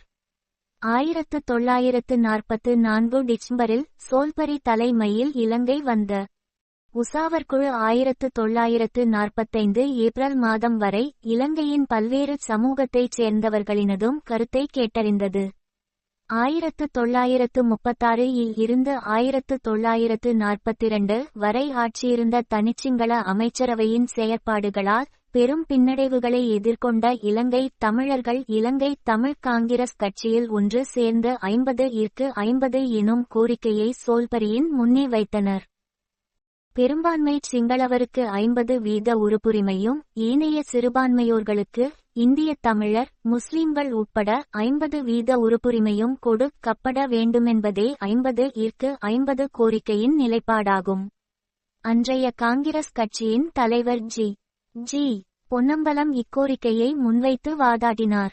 எனினும் இலங்கைத் தீவில் சிங்கள தமிழ் மக்களின் வரலாற்று பின்னணியை சரிவர உணர்ந்து கொள்ளாத சோல்பரி குழுவினர் பேரினவாத சிங்களவருக்கு கட்டற்ற உரிமைகளை வாரிவழங்கும் அடிப்படைகளின் மீது தமது அரசியற்றிட்டத்தை வகுத்துச் சென்றனர். பிற்காலத்தில் இனப்பிரச்சினை கூர்மையடைந்து பெரும் மோதல்கள் ஏற்பட்டு இரத்த ஆறு ஓடத் தொடங்கியபோதுதான் தான் செய்த தவறுகளை சோல்பரி அவர்கள் உணர்ந்து காலங்கடந்த பின்னர் வருத்தம் தெரிவித்தார். சோரல்பரியின் கரளந்தவறிய வருத்தம் பி. எச். பாமர் எழுதிய சிலோன் ஏ டிவைட் நேசன் என்ற நூலுக்கு முகவுரை எழுதியபோது அதில் சோல்பரி இப்படி குறிப்பிடுகிறார். இந்தியா, பாகிஸ்தான், மலாயா, நைஜீரியா போன்ற நாடுகளுக்கான அரசியற்றிட்டங்களில் செய்தது போல சிறுபான்மையினரின் உரிமையை உறுதி செய்யும் வலிய காப்பீடுகளை இந்த இலங்கை அரசியற்றிட்டத்திற்கு பரிந்துரை செய்யாமல் விட்டது பெரும்பிழை. பாமரின் நூலுக்கு சோல்பரி எழுதிய முன்னுரை என்று இப்போது நான் நினைக்கின்றேன். இந்த இரண்டு சிங்களவர் தமிழர் சமுதாயங்களுக்கிடையே காலங்காலமாக நிலவும் முரண்பாடுகள் பற்றிய மேலெழுந்த வாரியான புரிதலே எமது ஆணைக்குழுவிற்கு அப்போது இருந்தது. சிறுபான்மையினரின் மனநிறைவும் நலனும் இலங்கை தீவின் ஒட்டுமொத்த நலனுக்கு தேவையானது என்பது அரசாங்கத்திற்கு நன்கு தெரியுமென்றே ஆணைக்குழு அன்று திருப்திப்பட்டு கொண்டது. ஆணைக்குழுவின் குறிப்பின்படி அவ்வகையில் இல்லையெனில் எந்தவொரு காப்பீடும் நீண்ட காலத்துக்கு நிலைக்க முடியாது. அண்மைய ஆண்டுகள் ஆணைக்குழுவின் இந்த அவதானிப்பு முழுதாகச் சரியெனவே காட்டுகிறது. டி. எஸ். சேனநாயக்கா உயிரோடு இருந்திருந்தால் 1958 இல் நிகழ்ந்த அதிர்ச்சியூட்டும் நிகழ்வுகளும் அதனைத் தொடர்ந்த பரபரப்புகளும் நிச்சயம் நிகழ்ந்திருக்க முடியாதென தான் நம்புவதாக சோல்பரி கூறுகிறார். 1945 இல் டி. எஸ். சேனநாயக்கா பிரித்தானிய அரசுக்கு அரசியற்றிட்டத்தை பரிந்துரைத்து பேசும்போது நாட்டின் நலனுக்கு தமிழர்கள் முக்கியமானவர்கள் என்று கூறியதை சோல்பரி அப்படியே நம்பி ஏமாந்தாரென்பதை அவரது முகவுரை வெளிப்படையாக காட்டுகிறது. டி. எஸ். சேனநாயக்கா டொனமூர் அரசியற்றிட்டத்தின் கீழான சட்டசபையில் கிடைத்த தனிச்சிங்கள அமைச்சரவை வாய்ப்பை பயன்படுத்தி தமிழர் நிலங்களை விழுங்க திட்டங்களை தீட்டிக் கொண்டிருந்த அதேவேளை பிரித்தானியாவின் கண்களிலே ஒருமைப்பாடு கொண்ட இலங்கையை கட்டியெழுப்பத் துடிக்கும் தூய்மையாளராக தம்மை காட்டிக்கொள்ளவும் தவறவில்லை. பிற்காலத்தில் 1986 ஆம் ஆண்டு பிப்ரவரி 28 ஆம் நாளன்று 94.000 இந்திய தமிழர்களுக்கு குடியுரிமை வழங்கும் சட்டமூலத்தின் மீது பேசும்போது களவானை தொகுதி உறுப்பினர் சரத் முத்துவெட்டுவேகம டி. எஸ். சேனநாயக்கா உயிரோடு இருந்திருந்தால் மாக்கியவல்லிக்கு அரசியற் பாடம் கற்றுக் கொடுத்திருப்பார் என்று கூறுமளவிற்கு அக்காலத்தில் அரசியற் சதுரங்கக்காய்களை டி. எஸ். சேனநாயக்கா உருட்டினார். சோல்பரி வகுத்த சிறுபான்மையினருக்கான காப்பீடு சிறுபான்மையினருக்கு காப்பீடாகச் சிலவற்றை தமது அரசியல் திட்டத்திலே சோல்பரி வரைந்திருந்தார் என்பது உண்மையே. அதுவும்கூட சிறுபான்மையினரின் பல்வேறு அழுத்தங்களினாலேயே செய்யப்பட்டது. ஆணைக்குழு இலங்கையிலிருந்தபோது சில சிங்கள அரசியல்வாதிகளின் பேச்சு சிங்கள மக்களின் ஒருமைப்பாட்டையும் தமிழர்களை அடக்கி அழுத்துவதையும் நோக்கிய பேச்சுக்களாய் அமைந்திருந்தன. டி. எஸ். சேனநாயக்காவிலும் அவரது கீழ் அமைந்த அரசிலும் ஆணைக்குழுவுக்கு நம்பிக்கை இருந்தபோதிலும் சிறுபான்மையோரின் சார்பாக சில சட்டக்காப்பீடுகளை வைக்க வேண்டிய தேவையை இத்தகைய பேச்சுக்களே அவசியமாக்கியது என சோல்பரி மனந்திறந்து பேசியிருக்கின்றார். இலங்கை தமிழர்களை பிரித்தானியா எப்படி நோக்கியது என்பதற்கு அன்றைய இங்கிலாந்து பாராளுமன்ற எதிர்க்கட்சித் தலைவர் கம்மன்ஸ் அவர்களின் வெளிப்படையான கூற்று ஒரு அசையாச் சான்றாகும். தமிழர்கள் அளவுக்கு மீறி ஆசைப்படக்கூடாது, தருவதை பெற்று திருப்பிக் கொள்ள வேண்டும். தமிழர்கள் பொதுவுடைமை கருத்தின் பாட்பட்டவராதலால் அவர்களுக்கு வழங்கப்படும் பெரும் உரிமைகள் பிரித்தானிய முடிக்கு பாதகமாய் அமையக்கூடும் என்று இலங்கைக்கு சுதந்திரம் வழங்கும் தீர்மானத்தின்போது இங்கிலாந்து பாராளுமன்றத்தில் கம்மன்ஸ் வெளிப்படையாகவே கூறினார். சோல்பரி அரசியற் சட்டத்தின் 29(2) ஆம் பிரிவு சிறுபான்மையினருக்கு வழங்கப்பட்ட சிறந்த காப்பீடாக அப்போது சொல்லப்பட்டது. அதன்படி எந்த ஒரு மதத்தினதும் சுயமான செயற்பாட்டை தடுக்கும் வகையில் அல்லது கட்டுப்படுத்தும் வகையிலான சட்டத்தை எந்தவொரு சமூகத்திற்கோ அல்லது மதத்திற்கோ விதிக்கப்பட்டுள்ள கட்டுப்பாடுகளை அல்லது தகுதியின்மையை பிரித்தொரு சமூகத்திற்கு அல்லது மதத்திற்கு வழங்குகின்ற சட்டத்தை எந்தொரு சமூகத்திற்கோ அல்லது மதத்திற்கோ வழங்கப்படாத சலுகைகளை அல்லது முன்னுரிமையை இன்னொரு சமூகத்திற்கு அல்லது மதத்திற்கு வழங்குகின்ற சட்டத்தை. எந்த ஒரு மதத்தினதும் சட்டத்தை அம்மதத்தின் ஆளும் குழுவின் ஒருமைப்பாடின்றி மாற்றும் சட்டத்தை நாடாளுமன்றம் ஆக்க முடியாது. இவ்வகையில் செயற்படும் அளவிற்கு செல்லுபடியற்றதாக்கும். சிங்கள பெரும்பான்மை நாடாளுமன்றத்திலே தமக்கு வரக்கூடிய பெரும்பான்மை வலுவை கொண்டு சிறுபான்மையினரை கீழ்த்தள்ள முடியாத அளவிற்கு மிகவும் இறுக்கமான காப்பீடாகவே இது அமைக்கின்றது என்று சோல்பரியும் அவரைச் சேர்ந்தவர்களும் அன்று கருதினர். நாடாளுமன்ற மொத்த உறுப்பினர்களின் வருகை தராதவர்கள் உட்பட 2/3 பேர் உறுப்பாடு வேண்டுமென்று 29(4) கீழ் விதிக்கப்பட்டது. ஆயினும் சோல்பரி அரசியல் யாப்பின்படியான தேர்தல் முறையில் சிங்களவர் 2/3 பங்கு பெரும்பான்மை பெறக்கூடிய வாய்ப்பு இருக்கவே செய்தது. ஆட்சி வேறுபாடுகள் காரணமாக 12 காடீசவரன் ஈத்தநங்கை எழுது விலை நிச்சிங்களச் சட்டம் சட்டவிரோதமானது. அரசியற் சட்டத்தின் 29வது இத்தின் விளைவாக தமிழ் அரச ஊழியர்களது ஊதிய உயர்வை நிறுத்துவது தவறானது, இழுபடியாகாதது என்று அந்தின் கோமரைக் கழகம் பிரிவிகவுஞ்சில் அந்து சிங்களவர்களால் 1970 வரை 2/3 பெரும் பான்மை கொண்ட அரசை அமைக்க முடியவில்லையே தவிர பிரதிநிதித்துவ வலுவில் அந்த இலக்கினை தரக்கூடிய வலுவை சிங்கள இனத்தவர் கொண்டேயிருந்தனர். சோல்பரியின் காப்பீட்டை தகர்த்தெறிந்த சிங்கள இனவாதம் பெரும்பான்மை சிங்களவரின் பேரினவாத வெறிக்கு ஓரளவு கடிவாளமாக இச்சட்டப்பிரிவு இருக்க முடிந்ததே தவிர 1948 இல் சுதந்திரத்துக்கு பின்னர் வந்த மிகச் சுருங்கிய காலத்திலேயே இச்சட்டப்பிரிவின் காப்பீடு சிங்கள அரசியல்வாதிகளாலே தகர்த்து எறியப்பட்டதென்பதே வரலாறு. 1970 ஆம் ஆண்டுவரை சிங்கள அரசு தமிழர்களின் நலனுக்கெதிராக செய்த எந்தவொரு சட்டத்தினின்றும் பாதுகாப்பளிக்க இந்த 29 ஆம் பிரிவுச் சட்டம் துணைக்கு வரவில்லை. 1948 இல் இலங்கை குடியுரிமைச் சட்டம் கொண்டு வரப்பட்டது. 9 இலட்சம் இந்திய தமிழர் குடியுரிமையிழந்தனர். 1949 இல் வாக்குரிமையிழந்தனர். இக்குடியுரிமைச் சட்டம் அரசியலமைப்புச் சட்டத்தின் 29 ஆம் பிரிவுக்கு முரணானதென இலண்டனிலுள்ள கோமரைக் கழகத்துக்கு பிரிவி கவுஞ்சிலுக்கு முறையிடப்பட்டபோது இத்தகைய சட்டம் நிறைவேற்ற இலங்கை அரசுக்கு உரிமை உண்டு என்றே கோமரைக் கழகம் தீர்ப்பு சொன்னது. 1956 இல் தனிச் சிங்கள சட்டம் சிங்கள ஆட்சிமொழிச் சட்டம் கொண்டு வரப்பட்டது.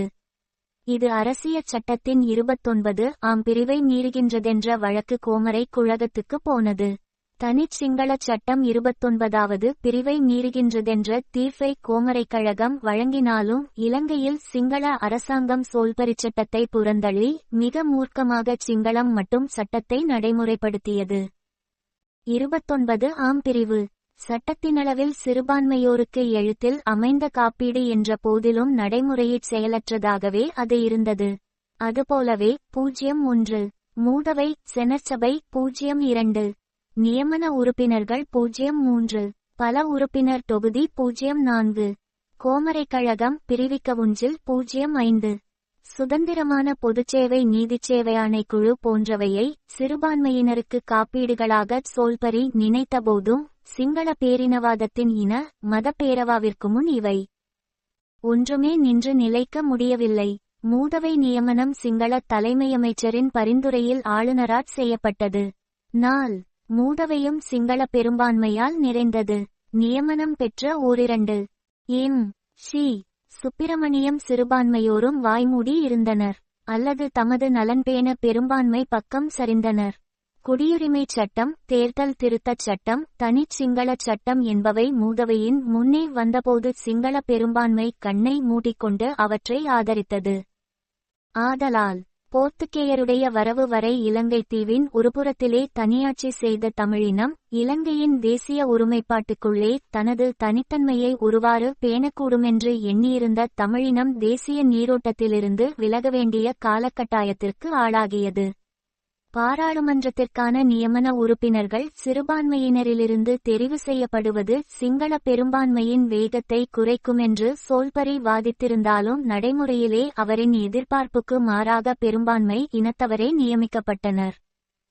மாறாக சிறுபான்மையினர் ஒருவர் இவ்வாய்ப்பை பெறும்பொழுதுகூட தமது இன நலனை புறக்கணித்து பேரின நலன்பேண வாக்குத்தத்தம் செய்தவர்களாகவே பார்த்து நியமிக்கப்பட்டனர். 1970 ஆம் ஆண்டு நியமன உறுப்பினரான எம். சி. சுப்பிரமணியமும் மூதவை கலைக்கப்பட்டதன் பின் நியமன உறுப்பினரான செல்லையா குமாரசூரியரும் 1972 இல் உருவான இலங்கையின் சிங்கள பெலத்த குடியரசு யாப்பை ஆதரித்து தமிழ் மக்களின் வாழ்வுரிமையை கேள்விக்குறியாக்குவதற்கு காரணமாயினர். சிங்கள அரசின் எந்தவிதமான இன ஒதுக்கல்களுக்கும் கை உயர்த்தக்கூடிய விசுவாச அடிமைகளாகவே இவர்கள் தமிழ் மக்களால் இன்றும் இறந்த பின்பும் கூட கணிக்கப்படுகின்றனர். பாராளுமன்றத்துக்கான பல உறுப்பினர் தொகுதிகள் மூலம் சிறுபான்மையோர் தமது உறுப்புரிமையை பல்லின தோதல் தொகுதிகளில் உறுதி செய்ய முடியும் என்று எதிர்பார்க்கப்பட்டது. கொழும்பு மத்தி அங்கு வாழும் சிங்கள, தமிழ், முஸ்லிம் மக்களின் உறுப்புரிமையை கருத்திற்கொண்டு 3 உறுப்பினர் தொகுதியாக உருவாக்கப்பட்டது. மட்டக்களப்பு, மூதூர், அக்குரணை, பலாங்கொடை, பதுளை, கொழும்பு தெற்கு போன்றவை இரட்டை உறுப்பினர் தொகுதிகளாக காலத்துக்கு காலம் மாற்றி 1948 இலங்கை சுதந்திர நாளில் டி. எஸ். சேனநாயக்காவால் ஏற்றப்பட்ட சிங்கக்கொடி அமைக்கப்பட்டிருந்தன. சோல்பரி அரசியற் சட்டம் நடைமுறையில் இருந்த காலம் வரை இந்த தொகுதிகள் சிறுபான்மையோருக்கு எதிர்பார்க்கப்பட்ட உறுப்புரிமையை வழங்கவேயில்லை. குறிப்பாக சிங்கள மக்கள் பெரும்பான்மையினராக உள்ள தொகுதிகளில் இந்த காப்பீடு மண்ணை கவ்வியது. கோமரைக்கழகம் நீதி சிறுபான்மையோருக்கு அதை வழங்குமென எதிர்பார்க்கப்பட்டது. ஆனால் அதன் தீர்ப்புகளின் செயற்பாடு வெறும் தாள்களிலேதான் இருந்தது. 1956 இல் தனிச்சிங்கள சட்டம் அரசியல் அமைப்பின் 29 ஆம் பிரிவுக்கு முரணானது என கோமரைக்கழகம் தீர்மானித்தது. தன்பிறகுதான் சிங்கள அரசு தனிச்சிங்கள சட்டத்தை மிகுந்த முனைப்போடு நடைமுறைப்படுத்தியது. தகுந்த காப்பீட்டை சிறுபான்மையோருக்கு செய்யத்தவறியதாக சோல்பரி பிற்காலத்தில் ரன்னைட்ட அடிக்கோடு தரீழர் ஏமாற்றப்பட்ட வரலாறு. வருத்தப்பட்டாலும் அது காலங்கடந்த வருத்தமே. நோகாமல் கைகளிலே தாரைவார்க்கப்பட்ட ஆட்சியுரிமையை கொண்டு தமிழர்களின் இன, மொழி, நில பண்பாட்டு கோலங்களை முற்றாக அழிக்க முனைந்த சிங்கள ஆட்சியாளர்களின் போக்கினால் ஏற்பட்ட இனமோதல்கள், இரத்தக்களறிகளைக் கண்டு இலங்கை தடுமாறிய வேளையிலேயேதான் தமது மேலோட்டமான பார்வையின் அறுவடையைக் கண்டு சோல்பரி கவலைப்பட்டார். 1948 ஆம் ஆண்டு பிப்ரவரி மாதம் 4 ஆம் நாள் பிரித்தானிய முடிக்கு கீழான சுதந்திரம் இலங்கைக்கு வழங்கப்பட்டது. முதலாவது தலைமை அமைச்சராக பிரதமராக டி. எஸ். சேனநாயக்கா சிங்கக்கொடியை ஏற்றினார். இந்த சுதந்திரத்திற்கான செயற்பாட்டில் சிங்களவர்களுக்கு உரிய பங்களிப்பு எத்தகையது என்பது கேள்விக்குரியதாகும். 1948 ஆம் ஆண்டுக்கு பின்னால் திடீரென சிங்களத் தலைவர்களின் மூளைக்குள் முளைத்த சிங்கள தேசிய உணர்வு சுதந்திரத்திற்கு முற்பட்ட நாட்களில் பெரிதாக இருந்ததில்லை. 1927 ஆம் ஆண்டு இலங் 288 ஜவ கைக்குவந்த நவபாரதத்தின் தனித மகாத்மா காந்தி தனது உரையில் இதை வெளிப்படையாகவே கூறினார். எந்தவொரு சிங்களவரினதும் வாயிலிருந்தும் சுதந்திரம் என்ற பேச்சை கடந்த 15 நாட்களில் நான் கேட்கவில்லை. இங்கு யாழ்ப்பாணத்திற்கு வந்த பிறகு தமிழர்களின் வாயிலிருந்துதான் சுதந்திரம் என்ற வார்த்தை வர கேட்கின்றேன். மகாத்மா காந்தியின் கூற்று இது. 1948 இல் கிடைத்த சுதந்திரத்தை தனது செல்லக் குழந்தையாகவே சிங்களத் தலைமை நினைத்தது. இலங்கைக்கு என்று ஒரு தேசிய கொடி வரையப்படாத நிலையில் கண்டியின் கடைசி மன்னன் கண்ணுச்சாமி ஏந்திய கொடியான சிங்கக்கொடி கொழும்பு சுதந்திர சதுக்கத்திலேற்றப்பட்டது. நாடு முழுவதும் சுதந்திர தின கொண்டாட்டத்துக்கு கொடியேற்றுவது பற்றிய ஒரு சுற்றறிக்கை அமைச்சினால் அனுப்பப்பட்டது. சுதந்திர தின கொண்டாட்டத்தின்போது சிங்கக்கொடி ஏற்ற முடியாத நிலையிருப்பின் விரும்பினால் பிரித்தானியரின் யூனியன் யாக் கொடியை ஏற்றலாம். ஆனால் எக்காரணம் கொண்டும் நந்தி கொடி ஏற்றப்படக்கூடாது என்று கண்டிப்பான உத்தரவு வழங்கப்பட்டது. நந்திக்கொடியை யாழ்ப்பாண தமிழ் வரலாறு சொல்லும் ஆன இராச்சியத்தின் கொடி 13 ஆம் நூற்றாண்டிலிருந்து 17 ஆம் நூற்றாண்டு வரை யாழ்ப்பாண அரசின் கொடியாகவும் தமிழர்களின் இறைமையை தாங்கின்ற கொடியாகவும் மிளிர்ந்து வந்தது நந்திக்கொடியே. சுதந்திரம் கிடைத்த நாளிலிருந்தே தமிழரின் அடையாளத்தை அழித்து ஒழிக்க முனையும் சிங்கள பேரினவாத செயற்பாடு தொடங்கிவிட்டது என்பதற்கு இது பொருத்தமானதொரு சான்றாகும். இதனைத் தொடர்ந்து தமிழர்களின் நில, மொழி, கல்வி, பண்பாட்டு உரிமைகளை பிடுங்க சிங்கள அரசுகள் திட்டமிட்டு செய்த கொடிய நடவடிக்கைகள் மனித நாகரிகம் நிலவுகின்ற எங்குமே நடந்ததில்லை. 1948 இல் இருந்து 1956 வரையுள்ள 8 ஆண்டுகள் இலங்கை அரசியலில் முதன்மை பொறுப்பை வகித்து வந்தது. டி. எஸ். சேனநாயக்காவினால் தொடக்கப்பட்ட ஐக்கிய தேசிய கட்சியே மக்கள் எல்லோராலும் மக்கள் எல்லோரினதுமான அரசாங்கம் என்ற டி. எஸ். சேனநாயக்காவின் தொடக்கால உறுதியை சோல்பரியிலிருந்து தமிழ்த் தலைவர்கள் வரை நம்பினார்கள் அல்லது நம்ப வைக்கப்பட்டார்கள். அதனாற்றான் 50-50 என்ற தனது கோரிக்கையில் மிக உறுதியாக வாதிட்ட அகில இலங்கை தமிழ் காங்கிரசின் தலைவர் ஜி. ஜுபொன்னம்பலம் தனது கட்சியினருடன் அரசாங்கக் கட்சி வரிசையிலே போய் உட்கார்ந்தார். டி. எஸ். சேனநாயக்கா உள்ளூர் சிங்கள குடியேற்றங்களை மிக விரைவாக கொண்டு நடத்தி தமிழர் நிலங்களை பிடுங்கி சிங்களமயமாக்கும் கொள்கையை கொண்டிருந்தாலும் அனைத்து மக்களுக்குமான இனமத உரிமைகளை பேணுகின்ற ஒரு உத்தமமான அரசியல் தலைவராகவே தம்மை காட்டிக்கொள்ள முயற்சித்தார். புத்த சமயத்திற்கு அரசியல் அமைப்பில் முதன்மையிடம் வழங்க வேண்டும் என்ற கோரிக்கையோடு வந்த புத்த பிக்குகளிடம் 3 மணிகளான புத்தம், தர்மம், சங்கம் என்பவற்றோடு 4வதாக ஒன்றைச் சேர்க்கப் போகிறீர்களா என்று கிண்டல் செய்து அவர் தம் கோரிக்கையை புறந்தள்ளியதாக நம்பப்படுகின்றது. Sri Lanka after INDPNDENC, Sri Lanka after independence என்ற நூலின் அடிக்குறிப்பு 8 எழுதியவர் சின்னப்பா அரசரத்தினம். மலையக தமிழர் வாழ்வுரிமைக்கு 12 அஸ்வைத்த கத்தி சோல்பரி அரசியல் திட்டத்தின்படி இலங்கை பாராளுமன்றத்தில் மலையக தமிழர்களின் உறுப்புரிமை 14 ஆக இருக்குமென எதிர்பார்க்கப்பட்டது. ஆனால் முதலாவது பாராளுமன்ற தேர்தலில் 7 மலையக தமிழர்கள் மட்டும் உறுப்புரிமை பெற்றனர்.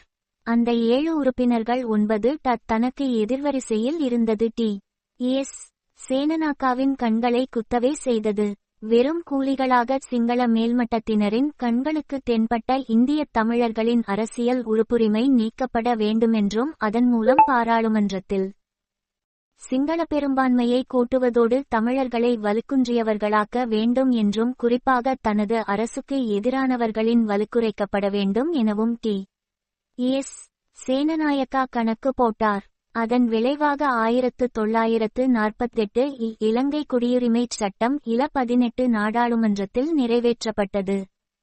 அதனால் மலையக தமிழர்கள் 9 லட்சம் பேர் தமது குடியுரிமையை திடீரென ஒரே நாளில் இழந்தனர்.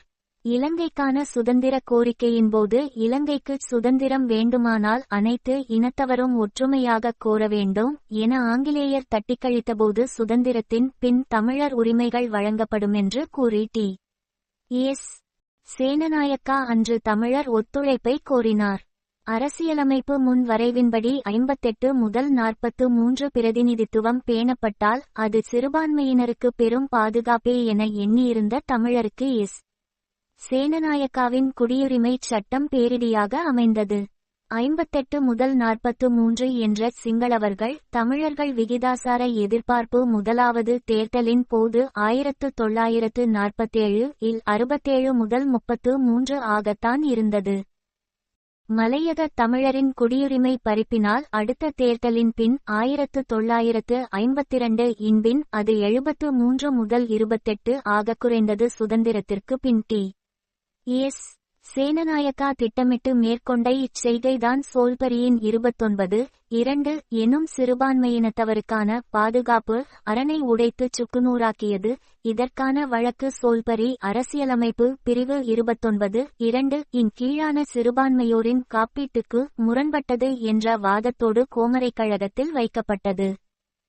சுதந்திரத்தின் பின்னால் தமிழர்களுக்கு விளைந்த முதலாவது பேரிடியாக குடியுரிமைச் சட்டத்திற்கு சார்பாகவே கோமரைக் கழகம் தீர்ப்பளித்தது. இச்சட்டமூலம் பற்றிய விவாதம் நடைபெற்ற வேளைகளிலெல்லாம் குடியுரிமை இழப்பால் வாக்குரிமைக்கு எவ்வித பாதிப்புமில்லை என்ற அரசியல் வாக்குறுதிகள் டி. எஸ். சேனநாயக்காவினாலும் ஜக்கிய தேசிய கட்சியினாலும் கபடநோக்கத்துடன் வழங்கப்பட்டன. ஆனால் சொன்ன வேகத்திலேயே இந்த வாக்குறுதி காற்றிலே பறக்கவிடப்பட்டது. 1949 இல் தொடர்ந்து நிறைவேற்றப்பட்ட இந்திய பாகிஸ்தானிய வதிவுரிமைச் சட்டம் இல 3 இனாலும் தேர்தல் திருத்தச் சட்டம் 48 இனாலும் இந்தியத் தமிழரின் வாக்குரிமை பிடுங்கப்பட்டுவிட்டது. இந்த கொடிய சிங்கள பேரினவாதச் சட்டங்களினால் 7 உறுப்பினர்களை நாடாளு மன்றத்துக்கு அனுப்பும் வலுவை கொண்டிருந்த மலையக தமிழர்கள் 1952 ஆம் ஆண்டின் 2வது நாடாளுமன்றத்தில் தமது உறுப்புரிமையை அறவே இழந்தனர். மலையகம் இழந்த உறுப்புரிமை இந்திய தமிழர்கள் பெரும்பான்மையினராக இருந்த தேர்தல் தொகுதிகளில் மிகச் சிறுபான்மையினராக விளங்கிய சிங்களவர் உறுப்பினர்களாக வெற்றிக்கொடி நாட்டி முதலாவது தேர்தலில் 67 ஆக இருந்த தமது உறுப்புரிமையை 2வது தேர்தலில் 73 ஆக உயர்த்திக் கொண்டனர். ஆங்கிலேயரது ஆட்சிக்காலத்தில் தோட்டக் கூலிகளாக கொண்டுவரப்பட்ட இந்த தமிழர்களுக்கு இலங்கையில் எவ்வகை உரிமையும் இல்லையென்பதும் அவர்களது வேர்வழி நாடான இந்தியாவிற்குச் செல்ல வேண்டும் என்பதும் சிங்கள பேரினவாதத்தின் அன்றைய பெருங்கூச்சலாகவிருந்தது. மலையக தமிழர்கள், இலங்கை தமிழர்கள், நடுநிலையாளர்களின் இதற்கெதிரான சொல்லாடல்கள், மென்வழிப் போராட்டங்கள் அனைத்துமே செவிடன் காதில் ஒலிக்கப்பட்ட சங்கென வீணாகி போயின. ஆனால் இந்தியத் தமிழர்களை இலங்கைக்கு கொண்டு வருவதில் முன்னின்று உழைத்தவர்களும் இந்த பேரினவாத சிங்களவர்கள்தான். இந்திய தொழிலாளர்களை கொண்டுவருவதற்கு எதிராக 1937 இல் இடதுசாரி கட்சியைச் சேர்ந்த எம். பெரேரா அரசாங்க சபையில் ஒரு தீர்மானத்தை முன்மொழிய, அதை எதிர்த்து இந்திய தொழிலாளர்களை இலங்கைக்கு கொண்டு வரவேண்டுமென்று வாக்களித்தவர்களில் முதன்மையானவர்கள் பின்னர் மலையக தமிழர் குடியுரிமை பறிப்புக்கு ஆதரவாக வாக்களித்த Dudley Senanayake, S. W. R. D. Bandaranaike ஆகியோர் ஆவர். D. S. Senanayake, J. R. Jayewardene, sir John Kotelawala ஆகியோர் வாக்களிக்கும் போது அரசாங்க சபையில் அன்று இல்லாவிடினும் அவர்களும் இந்திய தொழிலாளர்கள் கொண்டுவரப்பட வேண்டுமென்பதில் அன்று பிடிவாதமாக இருந்தவர்களே. சிங்கள பேரினவாதத்தின் ஆலோசனையுடன் இலங்கைக்கு கொண்டு வரப்பட்ட அப்பாவி இந்திய தமிழ் தொழிலாளர்கள் கால்நடைகள் போல அழைத்து வரப்பட்டு வழிகளில் மலேரியா போன்ற கொடிய நோயில் மடிய எஞ்சியோர் ஆடு மாடுகள் கூட உறங்க மறுக்கும் லயங்களுக்குள் வாழ்ந்து அட்டைக்கடி களை ஏற்று பனிக்குளிரில் கொழுந்து கிள்ளி காடுகளை களனியாக்கி இலங்கையின் பொருளாதார முதுகெலும்பை நிமிர வைத்தனர். ஆனால் வலிந்து அவர்களை கொண்டு வந்த சிங்கள பேரினவாதம் 48-49 ஆமாண்டுகளில் கொடிய குடியுரிமைச் சட்டங்களால் அவர்களை நாடற்றவர்களாக்கியது. இந்திய அரசின் கடும் எதிர்ப்பையும் புறக்கணித்து விட்டு தமது இனமத அரசியல் நலன்களுக்காக இந்திய தமிழர்களின் முதுகிலே ஈனத்தனமாக குத்தியது சிங்கள பேரினவாதமே. ஐக்கிய தேசிய கட்சியை விட்டு வெளியேறல் இலங்கை சுதந்திரம் பெற்ற காலத்தில் டி. எஸ். சேனநாயக்காவின் நம்பிக்கைக்குரியவராக இருந்த S. W. R. D. Bandaranaike 1951 இல் பிரிந்து போய் 2வது பேரினவாத கட்சியாக சிறிலங்கா சுதந்திர கட்சியை தொடங்கினார். மாறி மாறி ஆட்சிக்கு வந்த ஐ. தே. க. சி. ல. சு. க ஆகிய இரண்டுமே தமது அரசியல் வெற்றியை தமிழர்களின் அழிவிலிருந்தே அறுவடை செய்து கொண்டன. சிங்கள பொது மக்களினது மனதிலே இன மத வெறியை தூண்டிவிட்டு சிங்கள பெளத்த மேலாண்மை தத்துவத்தில் ஊறிய பெளத்த மகாசங்கங்களை மனங்குளிரலைத்துமே தமது அரசியல் இருப்பை அவர்கள் தக்கவைக்க முயன்றனர். ஜக்கிய தேசிய கட்சியிடமிருந்து எவ்வகையிலேனும் ஆட்சி உரிமையை கைப்பற்ற நினைத்த S. W. R. D. Bandaranaike தனது வாக்கு வங்கியை கொழுக்க வைக்கும் நோக்கில் கடைந்தெடுத்த இனவெறியராக மாறினார். நான் பிரதமரானால் 24 மணி நேரத்தில் சிங்களம் மட்டும் சட்டத்தை கொண்டுவருவேன் என்று மேடைகளில் முழங்கினார். வெற்றியும் பெற்றார். இந்த அரசியல் இனவாதத்திற்கு புத்தரகித்ததேரோ போன்ற இனவெறி புத்தபிக்குகளின் துணையை உழைப்பையும் அவர் பெற்றுக்கொண்டார். பெளத்த மதத்திற்கும் சிங்கள மொழிக்கும் முதன்மை இடம் கொடுக்கப்பட வேண்டுமென்ற முழக்கம் டி. எஸ். சேனநாயக்காவின் காலத்திலேயே இருந்தது தான். ஆனால் ஆங்கில மேல்மட்ட அரசியல் தத்துவத்தில் செழித்திருந்த சிங்கள தலைவர்கள் இந்த முழக்கங்களை அவ்வளவாக பொருட்படுத்தவில்லை. எனினும் பெளத்த சங்கத்தை நீண்ட காலம் அடக்கி வைத்திருக்க அவர்களால் முடியவில்லை. 1954 இல் இக்கோரிக்கை கூர்மையானதைத் தொடர்ந்து சூழ்நிலையை நன்கு புரிந்து கொண்ட முன்னாள் கிறித்தவரான S. W. R. D. Bandaranaike பெளத்த துறவிகளை விட ஒருபடி மேலேயே போய் தன்னை பெளத்த இலங்கை காவலனாய் காட்டியே 1956 ஆம் ஆண்டு தேர்தலை வெற்றி கொண்டு ஆட்சியிலமர்ந்தார். ஆட்சியிலமர்ந்த 3 மாதங்களுள் யூன் 56 இல் சிங்களம் மட்டும் என்ற ஆட்சிமொழி சட்டத்தை நிறைவேற்றினார். 1948 இந்திய தமிழர்களின் எதிர்காலத்தின் மேல் விழுந்த இருட்டடி 1956 இலங்கையின் முழுத்தமிழர்களின் மேலும் விழுந்தது. சட்ட ரீதியான பங்களிப்பை தமிழர்களும் முற்றாக இழக்க நேரிட்டது. தமிழர்கள் இலங்கை தமிழரசு கட்சியின் கீழ் அணிதிரண்டு இந்த சட்டத்தை எதிர்த்து போராடினார்கள். காலிமுகத்திடலிலே பாராளுமன்றத்திற்கு முன்னர் மென்வழி போராட்டம் நடத்தினர். இதனைத் தொடர்ந்து கிளர்ச்சி செய்த தமிழர்களின் மேல் சிங்கள குண்டர்களின் தாக்குதல் மிக கொடுமையாக நடாத்தப்பட்டது. சிங்கள அர்களினதும் ஆயுதப்படையினரதும் தமிழர்கள் மீதான வெறியாட்டத்தை எஸ்.டபிள்யூ.ஆர்.டி. பண்டாரநாயக்கா பாராளுமன்ற பலகணியில் நின்று வேடிக்கை பார்த்து நையாண்டி செய்தார். இனவன்முறை கொழும்பிலும் இலங்கையின் பல பகுதிகளிலும் வெடித்து பரவியது. தமிழ் சிங்களம் இரண்டும் இலங்கை முழுவதற்குமான ஆளுகை மொழிகளாக்கப்பட வேண்டுமென்ற கோரிக்கையில் தமிழரசு கட்சி உறுதியாக நின்றது. இடதுசாரிகளும் இந்த பொருந்தாச் சட்டத்தை எதிர்த்து குரல் கொடுத்தனர். இந்த சிங்களம் மட்டும் சட்டத்திற்கு 2/3 பங்கு ஆதரவு கிடைக்கவில்லை. எனினும் சோல்பரியின் 2/3 பங்கு காப்பீடு ஏட்டளவிலேயே நின்றது. இதற்கு எதிராக கோமரைக் கழகத்தில் தொடுக்கப்பட்ட வழக்கில் தமிழர் வென்றனர். ஆனால் நடைமுறையில் சிங்களம் மட்டுமே வென்றது. இவ்வன்முறையில் தமிழர்கள் தமது உடைமை உயிர்களை பெருமளவு இழந்தனர். எஸ்.டபிள்யூ.ஆர்.டி. பண்டாரநாயக்கா சிங்களவர்களின் வன்முறைகளை கண்டும் காணாதவராக சில நாட்கள் இருந்துவிட்டு வெளிநாடுகளின் அழுத்தங்களின் பிறகுதான் அதனை கட்டுப்பாட்டுக்குள் கொண்டுவரச் செயற்பட்டார். எஸ்.டபிள்யூ.ஆர்.டி. பண்டாரநாயக்கா மட்டுமல்ல, சிங்கள தலைவர்கள் அனைவருமே தமிழ் மக்கள் தமது உயிர் உடைமைகளை இழந்து அல்லற்படுவதை பார்ப்பதில் ஒருவித கிரூரத்திருப்தியை எப்போதுமே அடைந்தனர். மிகப்பெரிய துன்பத்தை இனவன்முறை அளித்தபோது தமிழர்கள் மிக உறுதியாகச் சிங்களம் மட்டும் சட்டத்தை எதிர்த்து போராடியதால் எஸ்.டபிள்யூ.ஆர்.டி. பண்டாரநாயக்கா கொஞ்சம் இறங்கி வந்து தமிழரசு கட்சியுடன் ஓர் உடன்படிக்கையையும் செய்ய முனைந்தார். இந்த உடன்படிக்கைதான் மிகவும் பேசப்படும் பண்டா செல்வா உடன்படிக்கையாகும். ஏற்கெனவே 2 முறை உடன்படிக்கை என்ற பெயரில் சிங்கள தலைமையால் ஏமாற்றப்பட்ட பட்டறிவை தமிழ் தலைமை கொண்டிருந்தோம். வழங்கிய வாக்குறுதிகளில் இருந்து பல தடவைகள் ஏமாற்றப்பட்டிருந்தோம். ஒன்றிணைந்த இலங்கை என்ற கொள்கையிலிருந்து இன்னும் விடுபடாததால் பண்டா செல்வா உடன்படிக்கை 26 ஜூலை 1957 செய்யப்பட்டது. பட்டம் ராவகு 8 சமஷ்டி அரசியலமைப்பு ஒன்றை ஏற்படுத்தவோ சிங்களம் மட்டும் சட்டத்தை மாற்றவோ பிராந்திய சுயாட்சி வழங்கவோ முன்னாள் சமஷ்டி கோரிக்கையாளரான எஸ்.டபிள்யூ.ஆர்.டி. பண்டாரநாயக்கா கண்டிப்பாக மறுத்துவிட்டார்.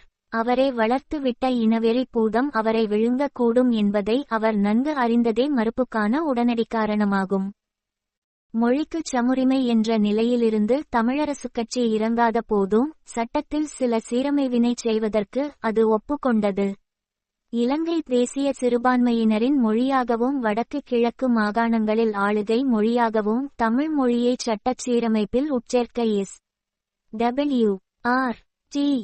பண்டாரநாயக்கா உருப்பட்டார். இந்திய தமிழர்கள் பற்றி விரைவான கவனம் செலுத்தி முடிவு செய்யவும் ரீக வாக்குறுதி அளித்தார். உணவுகளுக்கான பபச்சுவார்த்தை, விவசாயம், கூட்டுறவு, காணியும் காணிமேம்படுத்தலும், குடியேற்றமும், கல்வி, சுகாதாரம், கைத்தொழில்கள், மீன்பிடி, வீடமைப்பு, சமூக சேவைகள் போன்ற துறைகளில் அமைக்கப்படவிருக்கும் பிராந்திய சபைகளுக்கு வேண்டிய அதிகாரங்கள் வழங்கப்படுமெனவும் பிராந்திய சபையின் அதிகார எல்லைக்குட்பட்ட பகுதிகளில் குடியேற்றம் செய்வதற்கான ஆட்களை தெரிவு செய்யும் அதிகாரமும் அத்தகைய குடியேற்றத் திட்டங்களில் பணிபுரிவதற்கான ஆட்களை தெரிவு செய்யும் அதிகாரமும் பிராந்திய சபைக்கு வழங்கப்படும் எனவும் கடன் பெறவும் வரிவிதிக்கவும் சபைகளுக்கு அதிகாரம் இருக்குமெனவும் இவ்வுடன்படிக்கையில் ஏற்றுக்கொள்ளப்பட்டது.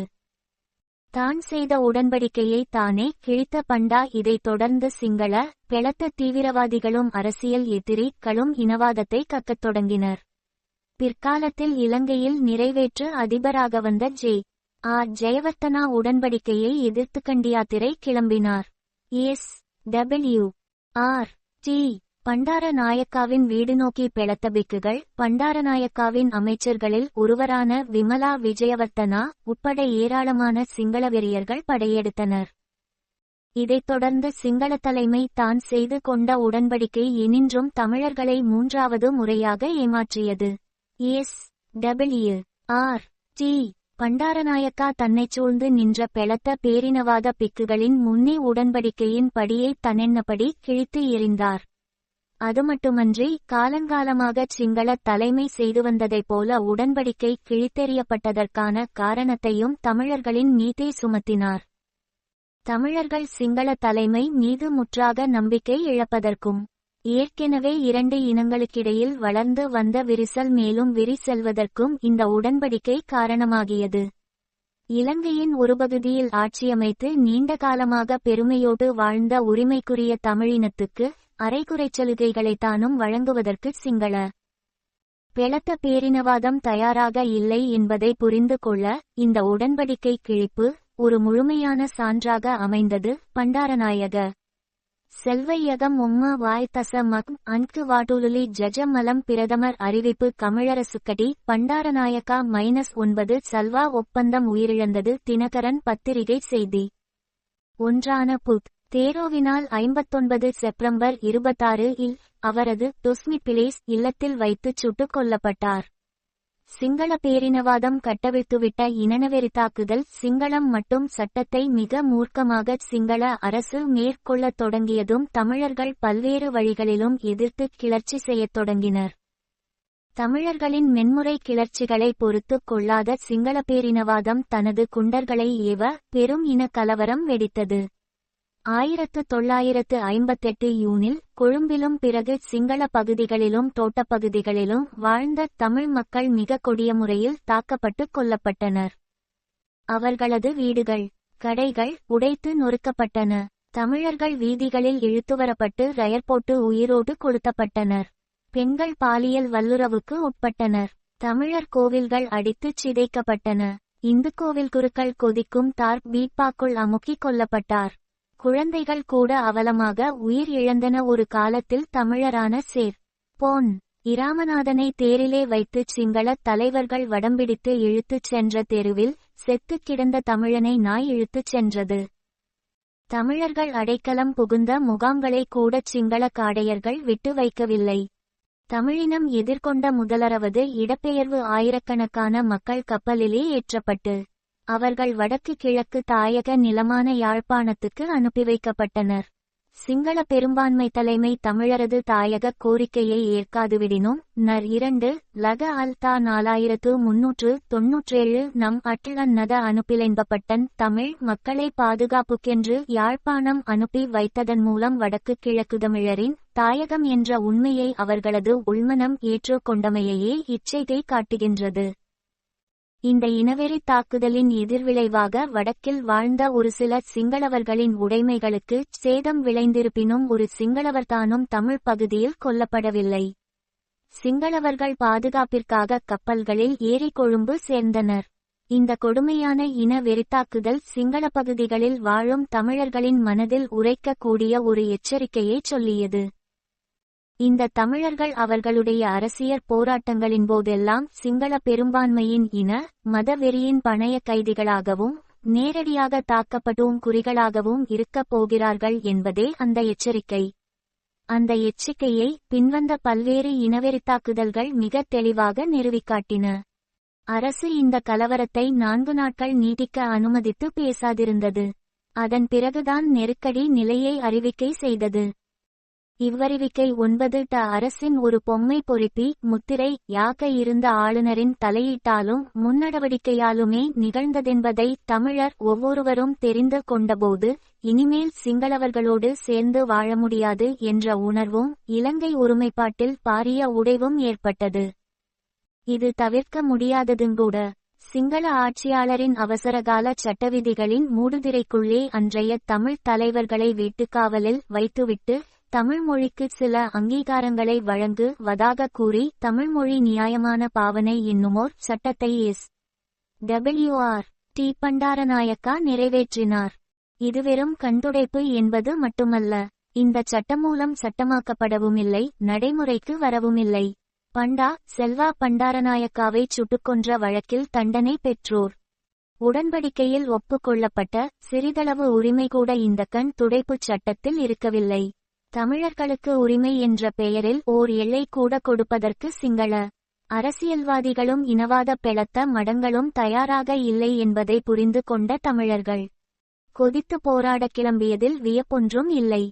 இலங்கை இனமுரண்பாட்டிற் கொதித்துக் கொண்டிருந்த வேளையிற்றான் பி. எச். பாமர் என்பவர் சிலோன் இ. டிவைட் நேசன் என்ற நூலை எழுதினார்.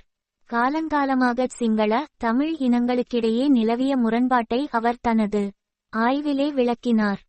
இந்நூலுக்கு முன்னுரையை எழுதிய சோல்பரி பிரபு தானும் தனது ஆணைக்குழுவும் முன்னரிழைத்த தவறினை உள்ளபடி உணர்ந்து வருத்தம் தெரிவித்தார். ஆனால் அது காலங்கடந்த வருத்தமாகவே அமைந்தது. பி. எச். பாமர நூலின் முடிவுரையாக கூறுகிறார். உண்மையில் இலங்கை ஒரு பிரிவுபட்ட நாடே. அது எப்போதும் அப்படித்தான் இருந்தது. சுதந்திரத்தின் போது கொண்டுவரப்பட்டதும் உலகின் ஏனைய பகுதிகளில் உள்ள அரசியல் ஆய்வாளர்களால் திரும்பத் திரும்பச் சொல்லப்பட்டது தேசிய ஒருமைப்பாடு என்பது நிலையை சரிவர அறியாமையினாலும் மயக்கத்தினாலும் சொல்லப்பட்டதே ஆகும். பண்டார நாயக்காவின் லச்சாவின் பின்னர் சிங்கள மேலாண்மை போக்கு சிங்களத் தலைமையை தமிழரை அழிக்கும் திட்டத்திற்கு கூட்டமைக்க தூண்டின. ஏற்கெனவே இனவாதம் கக்குவதனால் மட்டுமே ஆட்சி கட்டிலை தக்கவைக்க முடியுமென்ற தந்த ரவா படிப்பினையை பெற்றுக்கொண்ட தே கட்சி காற்றுள்ள போதே தூற்றிச் சலி ந கொள்ள முனைந்தது.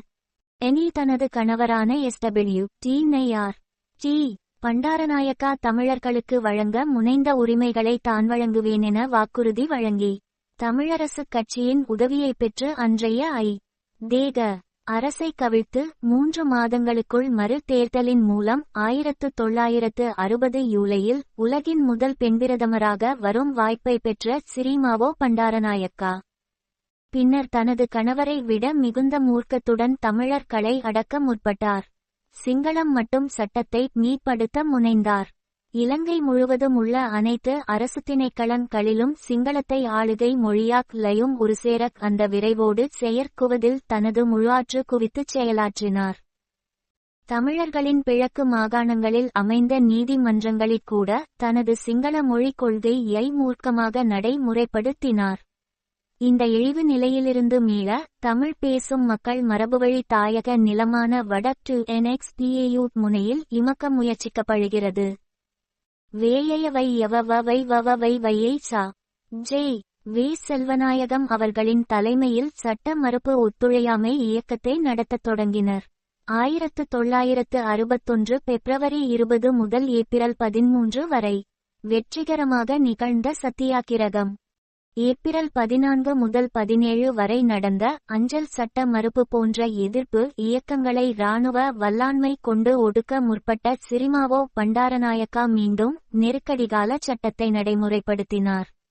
இதனை அடுத்து சிங்கள இராணுவமும் தமிழ் பகுதியில் முதன்முதலாக காலூன்றியது. தமிழ் தலைவர்கள் சிறையிலிடப்பட்டனர். தமிழரசுக் கட்சி தடை செய்யப்பட்டது. சுதந்திரன் பத்திரிகை தடை செய்யப்பட்டது. மக்களின் கொதிப்புணர்வு இராணுவத்தின் சப்பாத்தின் கீழ் நசுக்கப்பட்டது. சிறிமாவோ நடைமுறைப்படுத்திய இந்த இராணுவ தீர்வைத்தான் இன்றுவரையுள்ள பேரினவாத அரசு தலைமைகள் தமது நியாயபூர்வமான உரிமைக்காக போராடும் தமிழர்கள் மீது சுமத்த நினைக்கின்றன. இத்தகைய கொடிய ஒடுக்குமுறைதான் சிங்கள பெளத்த வெறியினை கூர்மைப்படுத்தி வாக்கு வங்கியை கொழுக்க வைக்கும் என்பதை இன்றுவரை எல்லா சிங்கள அரசியல் தலைவர்களும் நம்புகின்றனர், நடைமுறைப்படுத்துகின்றனர். தமிழர்களை ஏமாற்றிய 4வது உடன்படிக்கை 1965 இல் தே. க.